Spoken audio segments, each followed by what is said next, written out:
It's 1 a.m. Your eyes are burning, your brain is foggy, and you know exactly how much you'll regret this tomorrow. And yet, you still can't put the phone or book down. We usually describe this as postponing sleep, but that may not be what we are postponing. Perhaps we are postponing the moment the day is over. Researchers only gave this behavior a formal name in 2014, bedtime procrastination. They defined it as staying awake simply because we choose to, even when our bodies are begging us to stop. The term applies when nothing outside our control is keeping us awake. Sleep is possible, tiredness is present, and we still do not stop. At first, this sounds like a failure of self-control, but the reasons people delay bedtime are more varied than the behavior suggests.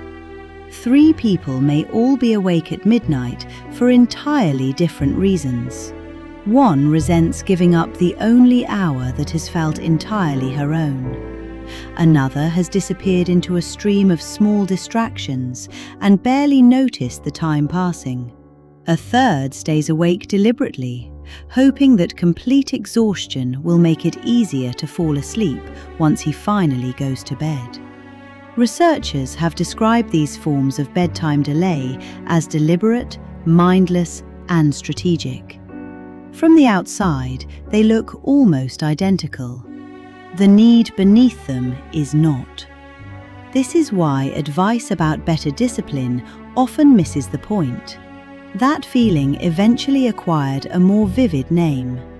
The phrase revenge bedtime procrastination emerged from Chinese internet culture and later spread more widely. It describes sacrificing sleep in order to reclaim personal time after a day dominated by work, family duties, or other demands. Late at night, messages slow down. Expectations recede. Nobody is asking for an answer, a decision, or a favor. An ordinary activity can feel unusually satisfying simply because it has been freely chosen. The value lies in deciding, perhaps for the first time that day, how the next few minutes will be spent. But reclaimed time only explains why staying awake can feel good. It does not fully explain why going to bed can feel like a loss. The conflict becomes clearer when we notice that sleep and leisure are trying to do something similar. Both are forms of restoration. Sleep restores the body and mind. Unclaimed time restores the feeling that some part of the day belonged to us. The problem is that for many people, these two legitimate needs are forced to compete for the same final hour. By then, the contest is uneven. Sleep offers its reward tomorrow. Leisure offers its reward now. And the person making the decision is already tired from a day of decisions. Research has found that people who spent more effort resisting desires during the day were more likely to postpone bedtime that night. This does not mean that self-control simply runs out like fuel, but it does suggest that bedtime behavior cannot be separated from the day that came before it. A day filled with obligation can make the evening feel unusually precious.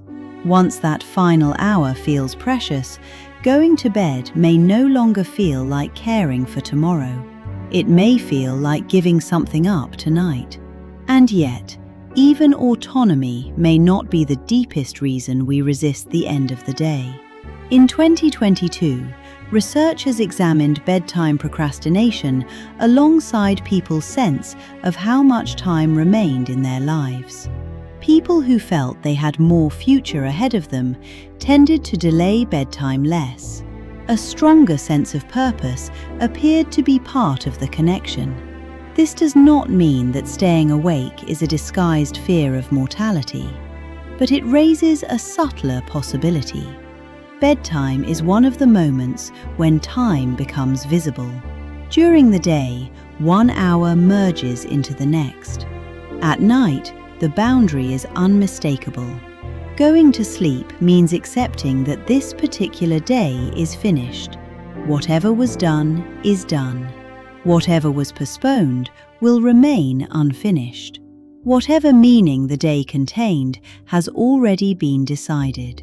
An extra hour can therefore feel larger than 60 minutes. It can feel like an extension granted to a day that disappeared too quickly. This may be especially powerful when the day contained plenty of activity but little that felt personally chosen. The reluctance to sleep may be partly a reluctance to accept that another finite day has ended without enough room for oneself inside it. Of course, staying awake does not create more time. The extra hour is usually borrowed from the following morning. But understanding the behavior changes the question. Instead of asking only, "Why can't I make myself go to bed?" it may be more revealing to ask, "What am I trying to keep?" Sometimes the answer may be stimulation, distraction, or unfinished business. But sometimes it is simply a small part of life that still feels self-directed. Perhaps that is why one more hour can be so difficult to surrender. Thank you for spending this time with me. Until next time.